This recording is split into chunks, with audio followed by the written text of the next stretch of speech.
Hey there and welcome back to another Miraculous Ladybug Season 1 Retrospective review, where I go through the older episodes of Miraculous I'd never had a chance to do reviews for, and give my thoughts and opinions. And I think I did my first of these Season 1 retrospectives in like May 2022. That's when we first did Stormy Weather. My god, it's been a voyage to get to this point. Over 2 years, but 3 more and then we're done.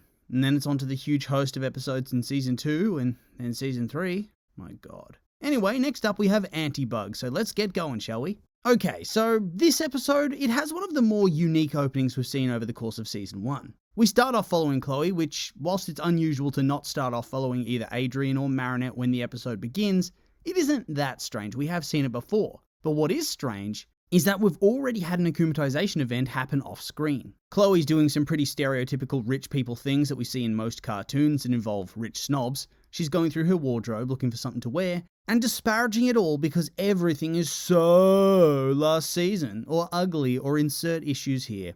And a few things. One, imagine wearing something for a single fashion season, whatever that means, and then completely discarding it because it's slightly dated. Man, I wish I was that financially secure. But also, I do find it odd when in cartoons at least, these rich girls say stuff like this. I don't have a thing to wear. Because, well, here's an idea, Chloe. Perhaps you should wear white shoes, white pants, a studded belt, a black and white striped shirt, and a yellow jacket, and complete the look with a pair of sunglasses that you never actually use. Just put them on your head like an accessory, like a modern day tiara.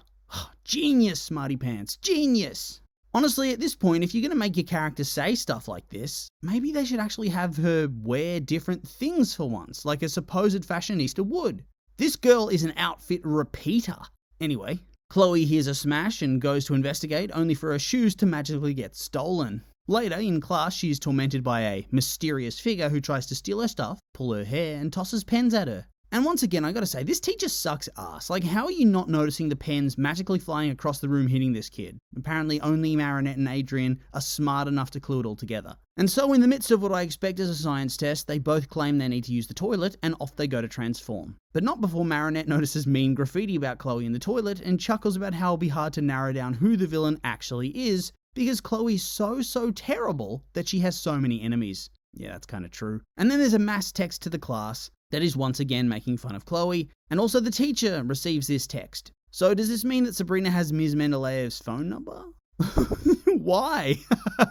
We then cut over to the mayor, who is straight up holding a televised press conference talking about how this is a direct attack on Paris. How does a public official get away with doing this kind of thing again and again and again? Like, come on, this is the man they give the lame redemption arc to in Season 5. This man! You gotta be joking me. And so they go to the hotel room to investigate, where it's revealed that Chloe's whole wardrobe has been ransacked, leaving her only department store clothes. Oh, rich people. Chloe goes on to showcase just how delusional she is, claiming she is super popular and has no enemies. Or maybe she just doesn't want to admit this to her idol Ladybug, although judging by the things she says usually, I think she might just be that delusional. But of course, since Ladybug knows her personally, she knows that this is all a bunch of BS, and so they go to the butler, who reveals there has indeed been an incident that caused some strife for Chloe. He reveals that Chloe and Sabrina like to dress up as Ladybug and Cat Noir, live-action role-playing their adventures throughout the hotel with the butler playing the villains. This time he was Big Mustachio,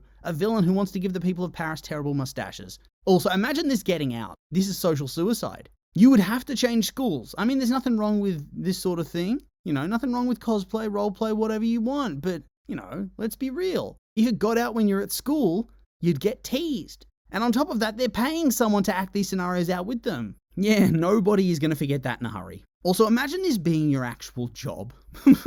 How was your day, honey? Oh, decent. I played superheroes with those 2 kids again. And the flashback they then have only ups the cringe even more, as it's revealed that their game intruded upon an interview with world-famous rock star Jagged Stone. Whew. And for some reason, he couldn't figure out that this wasn't the real Ladybug at first, despite it being an obvious cosplay, with her hair not even being the same. Come on, Jagged. I knew you weren't the sharpest tool, but still. And on top of that, it's on the news. Like, they're filming this segment for the news. That's just a level of social cringe that I cannot fathom. And then Sabrina calls her Chloe. It's all revealed who they are. Whilst the cameras are rolling, she gets shamed. She tries to play it off and hits herself in the face with her yo-yo. And they all laugh at her. Oh, thank God it wasn't live, because you'd never live that one down, eh? Guess they binned that footage. And so this causes her to go off on Sabrina and just ignore her for a few days, which in turn gets Sabrina akumatized into Vanisher, and then the battle is back on in the present. And it also turns out that Chloe's been spying on them this whole time with the CCTV back in her bedroom, and decides that she wants to be the one to take down Vanisher and be a hero just like Ladybug. And so she suits up.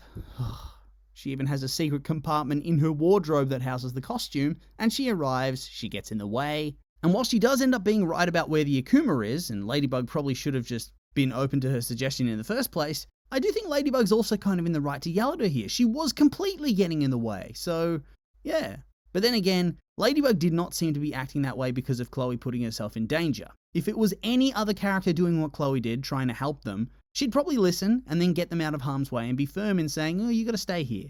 But here her personal feelings got in the way, and she just made things a bit messier than they needed to be. And then this part of the episode ends. Man, it's like a different complete format. It's like a two-parter episode, but condensed into one. We have the opening half with Vanisher as the villain, and it's sort of a mystery episode. And then we have the more stock standard heroes versus villains story. And so Chloe gets akumatized into Antibug, which has one of the best villain designs. Black suit with the red spots. Whether it's Ladybug or whether it's Spider-Man, you cannot go wrong with the black suit variant. It always looks sharp. And so Antibug appears, and Ladybug has to exit because she's about to transform back. And so whilst Tiki gives her words of wisdom and snatches a cookie from the kitchen in the hotel, it's up to Cat Noir. Man, I'm kind of looking forward to this fight. It's not often you actually get to see him fight on his own and get some... Oh, he lost off screen. Yeah, that makes sense, I guess. And whilst he is getting spanked, tied to his own power pole and bounced as mockery, Marinette asks Tiki to eat a little bit faster, to which we get, I'm eating as fast as I can. And I gotta say, piss off with that, you little shit. We've seen Plague monster a full chunk of camembert in a single bite. You are an immortal little pixie thing. You cannot choke. Smash down the cookie. Also, I've never understood here why she's using Cat Noir as bait. She has him. Take the ring. Take it. And then just run away from Ladybug until Hawkmoth turns up and they can work together to beat her ass. Bro. I would win as Hawkmoth, I swear. This dude deserves everything he gets. He has no tactical reasoning. And what do you know? That little shit is still eating. I need more time, Marinette. Oh. And so Marinette has to distract Antibug using a recording of her from the news, which feels unlikely to work, but it does apparently. Like, come on, the volume of a phone. It is not going to carry very well as if she'd said it out loud. But sure. Also, would the news chopper not have recorded Marinette going to help Cat Noir and be like, oh, whoa, look at this teenager, what a Chad? No? Okay. Like, I know she's sort of ducking down, but you can clearly see her. Come on. And so the battle renews again, this time with Ladybug back there, and it's pretty decent as far as the standard of Season 1 action goes. And the budget is clearly lesser, so, you know, it is what it is. And then we see Ladybug and Antibug reach a stalemate with a marble bag lucky charm cancelling out the giant sword. And then both of their miraculous timers are going to expire. Bit early for that, I would have thought, considering sometimes they use it mid-episode and they don't detransform until the end. But okay, here it's just going to take seconds. Also, Gabriel, my guy, what are you doing? Why would you make a villain with her major weakness being that once she uses her special move, she has a limited time? The big advantage the akumatized villains have is that the heroes are going to get timed out after using their power, so you should really be making a character that can endure that can wait them out. Bro. You're a fucking idiot. Thankfully, Cat Noir gets some redemption here, as it's his cataclysm that wins the day and allows Ladybug to swoop in, take the earrings and cleanse the Akuma. She then makes peace with Chloe, for the time being, and then we get some Cat Noir Ladybug eye contact. Dang. I cannot believe it took another 7 years for that ship to get off the ground. Whew. And then there's Chloe at the end in class, and, you know, she's not being nice, but she is definitely not as awful as usual either. But yeah. A redemption arc was never teased ever, guys, right? Right, guys? Where are you going? Don't leave, the video's not over yet. Oh, well, maybe it is. Because that is the end of the episode, and thus the end of the video, and I would just like to remind you these have been my opinions, and now I'd like to hear yours. What did you think of the episode? You like it? Hate it? I'm curious of your thoughts, so make sure to like, comment, and subscribe, and let me know.